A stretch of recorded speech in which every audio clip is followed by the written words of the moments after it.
bhagavato arahato samma sambuddhassa.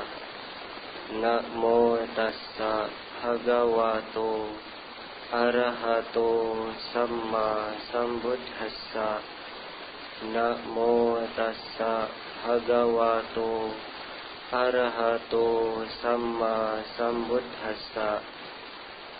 Apakate manusesu ye jana paragamino athayang itara paja tiramewa nudawati.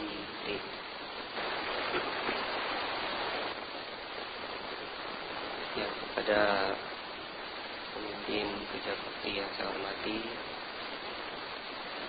Ibu, Bapak, Saudara, Saudari Sedama yang hadir pada kesempatan pagi hari ini, saya ucapkan selamat pagi, Namo Buddhaya. Ya, pada kesempatan pagi hari ini, Ibu, Bapak, Saudara, Saudari Sedama datang ke wihara, khususnya di wihara Jakarta Dhamma Cakrajaya ini, melakukan puja bakti dalam rangka hari jadi ya, kemerdekaan atau hari lahirnya bangsa Indonesia, yang mana hari ini tanggal 17 Agustus 2015. Ya, tanggal ini adalah tanggal yang khusus ya, karena 17 Agustus dulu pada tahun 1945 merupakan titik awal bangsa kita terbebas dari penjajahan, dikatakan.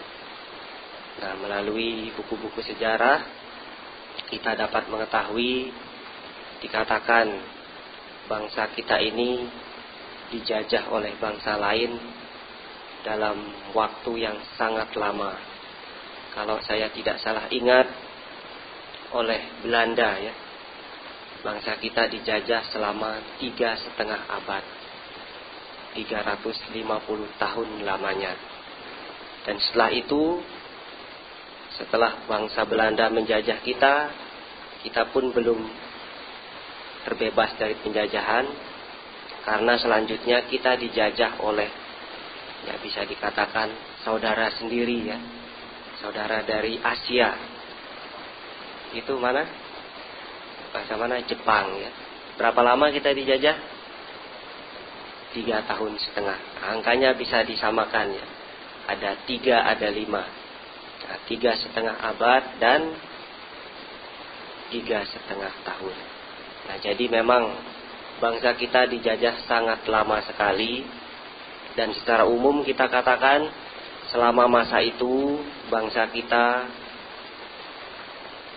mengalami penderitaan ya, mengalami kesusahan ya, karena khususnya dari bangsa luar ya, selama masa itu kekayaan alam kita dikeruk, bisa dikatakan. Nah, dan kita sendiri yang memiliki tidak bisa menikmati apa yang menjadi hak kita. Nah, sehingga memang rakyat Indonesia dulu sangat menderita. Nah, dan selanjutnya berkat perjuangan dari para pahlawan yang berjuang untuk bagaimana agar bangsa kita bisa merdeka. Nah, perjuangannya tidak mudah ya, mengorbankan jiwa dan raga. Tidak sedikit dari mereka yang gugur di medan pertempuran, untuk bagaimana agar kita generasi belakangan yang sekarang ini bisa merasakan, bisa menikmati namanya kemerdekaan. Tanpa ada perjuangan dari para pahlawan yang berjuang, mungkin ya saat ini kita masih terjajah. Namun berkat usaha mereka, berkat perjuangan mereka yang meskipun mengorbankan jiwa, mengorbankan raga, sampai dikatakan titik darah penghabisan ya, berkat mereka itulah kita sekarang bisa menikmati kebebasan dari penjajahan. Nah, oleh karena itu pada khususnya hari ini tanggal 17 Agustus kita perlu mengingat ya jasa-jasa dari para pahlawan tersebut.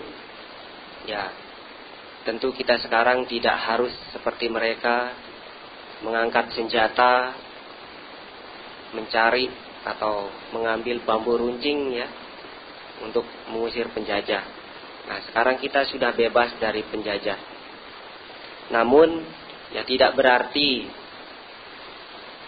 setelah kita bebas dari penjajahan bangsa lain, kita lalu sekarang ini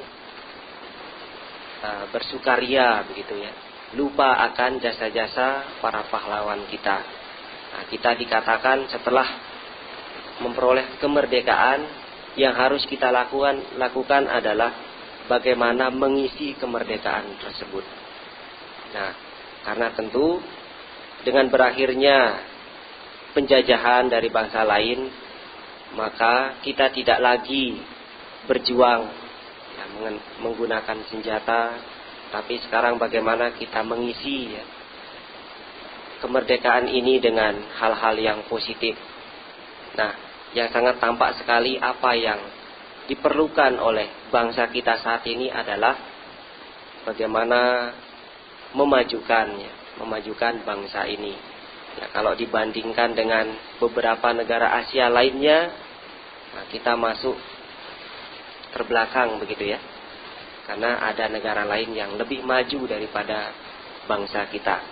Nah, sehingga tugas kita, kewajiban kita sekarang adalah bagaimana ya mengisi kemerdekaan ini dengan hal-hal yang positif, bisa membangun ya, negara kita agar menjadi negara yang maju. Ya, tanpa kita siapa lagi? Nah, masa kita mengharapkan orang asing yang membangun negara kita ya? Tentu tidak mungkin. Nah, kalau negara asing yang ke sini, ya saya kira terlihat membangun, namun tentu keuntungannya lebih besar didapatkan mereka ya. Ya, kita terlihat mendapat keuntungan, namun keuntungan yang diberikan kecil. Nah, umumnya seperti itu.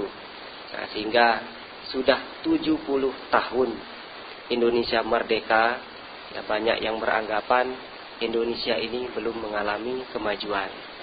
Benar tidak ini? Benar atau salah? Tidak. Berarti kita ini sudah maju begitu ya? Ya, dari beberapa hal, dari beberapa aspek, ya kita memang ada kemajuan. Nah, namun di aspek yang lainnya ya ada kekurangan. Nah, oleh karena itu, apa yang menjadi kekurangan dari bangsa kita ini, ya kita bisa memajukan ya, sehingga rata di berbagai aspek itu mengalami kemajuan perkembangan. Nah, kalau sekarang ini mungkin dari segi pendidikan ya yang disoroti ya.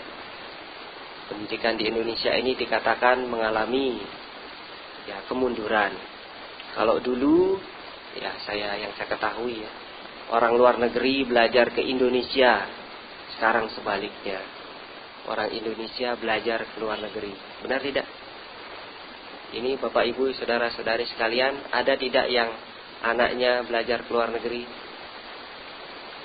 Ada ya, banyak. Ya, biasa yang memiliki ekonomi menengah ke atas, kebanyakan menyekolahkan anaknya ke luar negeri. Nah, kalau yang ekonominya ke bawah, menengah ke bawah, nah ini ingin ke luar negeri susah ya. Apalagi sekarang terjadi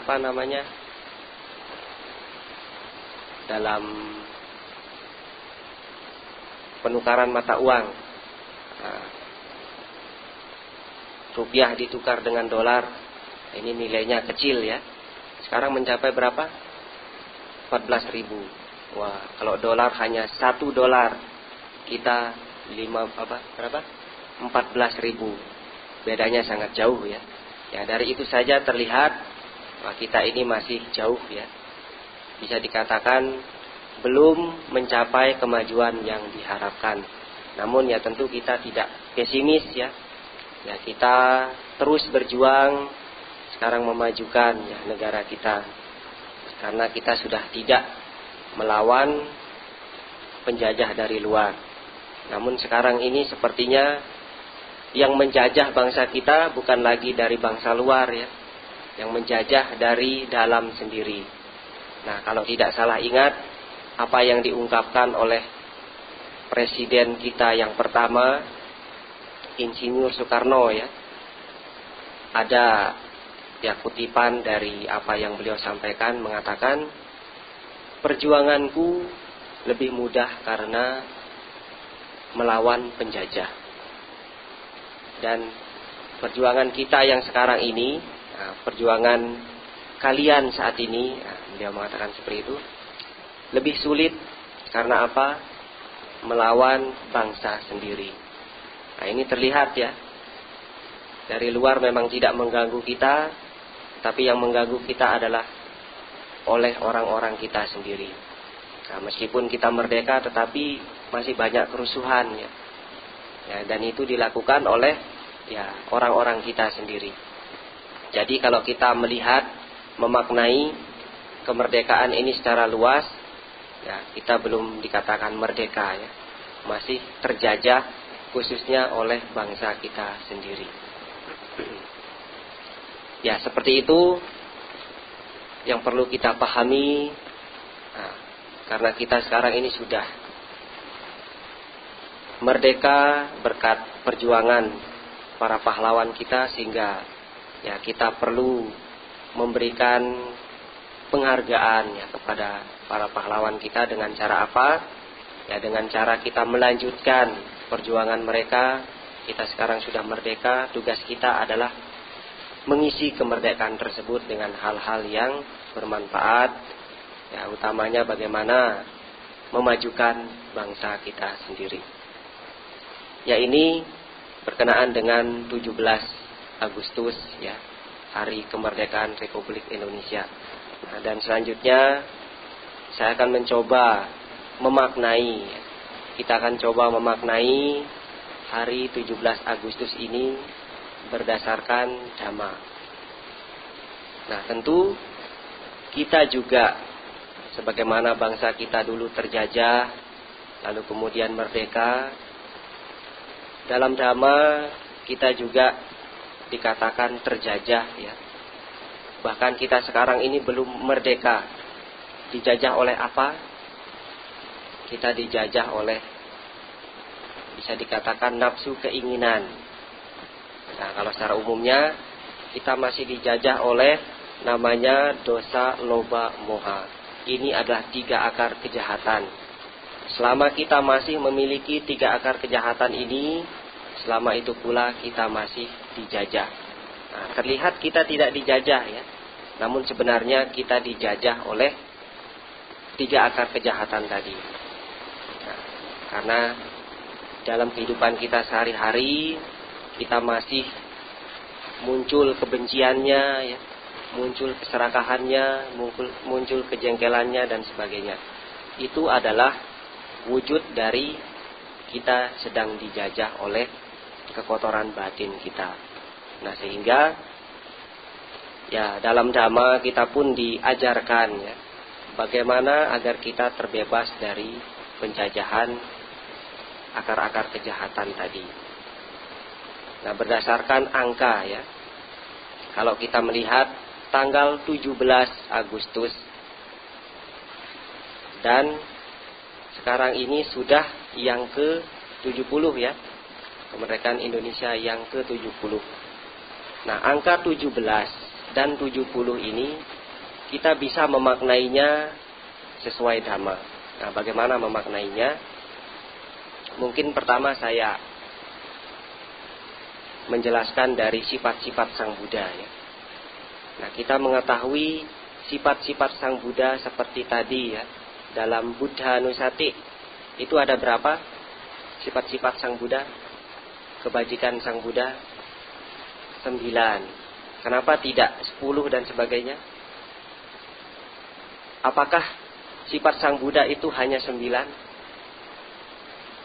Nah, kalau kita merenungkan lebih luas, lebih dalam, kita bisa mengatakan sifat-sifat Sang Buddha itu jumlahnya tidak terbatas, banyak sekali. Tetapi dalam Buddhanusati di sana disebutkan ada 9. Kenapa tidak 10 begitu? Sebenarnya jumlah di sana bisa dikatakan ada 10. Sata Dewa Manusanang. Nah, itik piso bhagawa arahang sama sambudo. Wija carana sampano sugato lokawidu. Anuttaro purisa dhamma sarati. Sata Dewa Manusanang Buddho Bhagawa. Nah, di sana sebenarnya ada 10 ya. Purisa Dhamma Sarati. Nah, di sana sebenarnya ada 2, namun digabung sehingga menjadi 1. Nah, kalau dipisah satu persatu sebenarnya ada 10. Tetapi dikatakan orang-orang bijaksana zaman dulu membuat jumlah tadi menjadi 9, bukan 10. Kenapa? Karena 9 ini adalah angka tertinggi tunggal ya. Angka tunggal tertinggi. Kalau 10 kan kalau dipisah ada 1, ada 0 begitu kan. Tapi 9 ini angka tunggal yang paling tinggi. Nah, sehingga orang bijaksana zaman dulu membuat sifat-sifat Buddha atau kebajikan Buddha, Buddha guna itu ada 9. Nah, karena alasannya tadi ya, angka 9 adalah angka tunggal yang tertinggi. Nah, kalau 10 kalau dipisah ada 1, ada 0. Nah, seperti itu. Nah, begitu juga dengan angka 17, tanggal 17 Agustus, dan sampai sekarang ini sudah yang ke-70, ini pun bisa kita maknai ya, sesuai dhamma. Nah, caranya bagaimana sekarang? 17 dibagi angka-angkanya menjadi 1 dan 7, dan 70 juga dipisah ya, ada 7 dan 0. Nah, sekarang kita buat semuanya menjadi 7. Nah, ini rumus matematika ya. 1 dengan 7 kita kalikan. Hasilnya berapa? 1 kali 7 berapa? 7. Nah, yang kedua jangan dikalikan ya. Kalau 7 kali 0 berapa? Nah, sehingga jangan kita kalikan tapi kita jumlahkan. 7 ditambah 0 jadi 7. Nah, jadi dengan demikian kita bisa memaknai ya angka-angka itu berdasarkan dhamma. 7 ini dalam dhamma mengacu pada apa?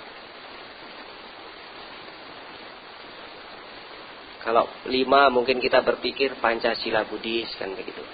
Nah, sekarang kalau 7 faktor penerangan. Ya, seperti itu ya. Jadi angka 7 ini kita maknai sesuai dhamma, itu adalah jumlah dari faktor penerangan sempurna. Nah, kalau Bapak Ibu, saudara-saudari membaca parita, satta bojjhanga parita. Nah, di situ 7 faktor penerangan sempurna. Nah, maka angka ini kita maknai juga. Nah, seperti para pejuang yang berjuang agar bangsa kita terbebas dari penjajahan sehingga mendapatkan kemerdekaan, maka angka 7 ini pun Sang Buddha mengajarkan kepada kita bagaimana agar terbebas dari ya kekotoran batin, sifat-sifat jahat, dosa, loba dan moha. Ini dengan melaksanakan 7 faktor penerangan sempurna. Yaitu pertama ya ada sati. Ya, kalau agar tidak salah ingat ya. Ini saya bawa catatannya ya. Ya, ada sati. Sati ini adalah daya ingat ya. Jadi kalau kita mendengar dhamma itu, kita perlu memunculkan sati. Bagaimana bisa menangkap dhamma itu dengan jelas agar kita tidak lupa. Nah, ini adalah sati, kemampuan mengingat. Yang kedua adalah dhamma wicaya. Nah, dhamma wicaya ini artinya penyelidikan dhamma. Jadi apa yang sudah kita pelajari, kita dengarkan itu, kita renungkan kembali ya. Kita analisa semacam itu. Ini dhamma wicaya. Yang selanjutnya, yang ketiga yaitu wirya. Wirya ini artinya semangat. Nah, ini juga ketika kita mendengarkan dhamma harus ada semangat ya. Nah, kalau kita tidak ada semangat, yang muncul apa? Dinamida. Ini kelambanan dan kemalasan. Nah, kalau kita tidak memunculkan ini, maka ya wirya itu tidak akan muncul ya. Kalau kita yang muncul itu dinamida, maka wirya ini tidak akan muncul. Sehingga ya kita tidak semangat mendengar dhamma setengah-setengah begitu. Nah, jadi perlu memunculkan semangat ya, dalam mendengarkan dhamma, dalam praktik dhamma seperti itu. Yang selanjutnya keempat yaitu piti. Nah, piti ini artinya kegiuran. Jadi ada kebahagiaan yang mendalam begitu. Yang kelima pasadi. Pasadi ini artinya ketenangan. Ya, ketenangan batin, terbebas dari perasaan-perasaan yang tidak menyenangkan. Jadi damai begitu. Yang keenam samadhi, konsentrasi. Nah, ini juga perlu ya. Ketika mendengarkan dhamma, konsentrasinya dimunculkan. Jadi tidak pikirannya itu keluyuran. Nah, terlihat mendengarkan dhamma tetapi pikirannya berkelana. Itu bisa jadi ya. Karena apa? Karena tidak ada samadhi, konsentrasinya. Nah, seperti itu. Jadi ini juga perlu kita munculkan. Yang ketujuh upekha. Nah, ini ketenang seimbangan batin. Nah, dengan mengembangkan 7 faktor inilah kita bisa mencapai kesempurnaan, bisa mencapai kebebasan. Nah, kebebasan ini ada 4 tingkat bisa dikatakan ya. Nah, karena kalau kita sudah mengembangkan 7 faktor penerangan ini, maka kita bisa mencapai tingkat-tingkat kesucian. Ya, yang pertama ada sotapana, yang kedua sakadagami, yang ketiga anagami, keempat arahat. Nah, inilah yang diajarkan oleh Sang Buddha agar kita ini benar-benar merdeka ya. Merdeka dari segala kekotoran batin, merdeka dari kelahiran kembali. Nah, kita ini belum merdeka ya kalau secara dhamma. Kita ini masih terbelenggu. Terbelenggu oleh apa? Nah, ini yang membelenggu kita ada 10 sebenarnya ya. Dikatakan sangyojana. Jumlahnya ada 10 sehingga disebut dasa sangyojana. Nah, ini ada pertama sakaya ditti. Sakaya ditti ini artinya kita masih memiliki pemahaman ada aku yang kekal ya. Sakaya ditti. Nah, pandangan tentang ada diri. Nah, kalau kita masih beranggapan saya ini ada, saya ini kekal, saya ini makhluk begitu. Nah, maka kita tidak akan bisa terbebas ya. Tidak bisa mencapai kesempurnaan. Karena apa? Sebenarnya kita ini hanya gabungan ya. Gabungan dari berbagai unsur.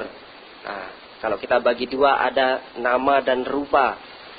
Ya, rupa kita saja bukan hanya satu unsur ya. Kita ini gabungan dari unsur padat, unsur cair, unsur panas, dan udara. Nah, inilah yang membentuk jasmani kita, rupa. Dan kita juga terdiri dari nama atau batin. Ya, umumnya batin ini disebutkan ada 4 juga pembentuknya, yang dikatakan wedana, perasaan, sanya, pencerapan, sangkhara, bentuk-bentuk pikiran, dan winyana, kesadaran. Nah, sebenarnya kita ini bukan satu kesatuan, tetapi dari berbagai unsur yang membentuk kita. Sehingga kalau kita menyadari hal ini, kita ini bukan sesuatu yang kekal. Setiap saat unsur-unsur ini berubah terus-menerus. Nah, secara kasat mata kita bisa melihat jasmani kita ya berubah setiap saat. Nah, dari kecil nanti menjadi besar, menjadi remaja, dewasa, tua, dan akhirnya meninggal. Nah, itu adalah karena kita ini bukan sesuatu yang kekal begitu. Tidak ada inti yang bisa dipertahankan, selalu mengalami perubahan. Nah, itu yang membelenggu kita yang pertama. Pandangan tentang adanya diri yang kekal, sakaya ditti. Yang kedua yaitu wicikicca. Ini belenggu yang kedua, ini adalah keraguan. Nah, di dalam Dhamma dijelaskan keraguan terhadap apa? Kita ragu tentang Buddha, Dhamma, dan Sangha. Nah, ragu apakah Buddha itu benar-benar mencapai kesucian begitu. Kita ada keraguan di sana. Juga ragu dhamma ini apakah benar bisa membebaskan, mengantarkan kita menuju ke pantai seberang begitu. Nah, kalau kita ragu akan hal ini adalah belenggu kita yang mengikat kita begitu. Juga ragu terhadap sangga, Arya Sangga khususnya di sini, orang-orang yang sudah mencapai tingkat-tingkat kesucian. Kita ragu apakah benar ada orang suci begitu. Nah, kalau kita ragu, ini adalah belenggu bagi kita. Yang karena memang semua itu benar adanya, namun kita meragukan. Yang ketiga, sila bata paramasa. Nah, ini suatu kepercayaan, kita berpikir dengan ritual-ritual itu bisa menyucikan kita. Salah satunya mungkin puja bakti ini ya. Dengan membaca parita saja, dengan bernamaskara kepada Sang Buddha. Nah, ritual-ritual seperti itu kita beranggapan bisa menyucikan batin kita. Nah, ini juga belenggu ya. Yang keempat, kamaraga. Ya, ini tentang nafsu keinginan. Ya.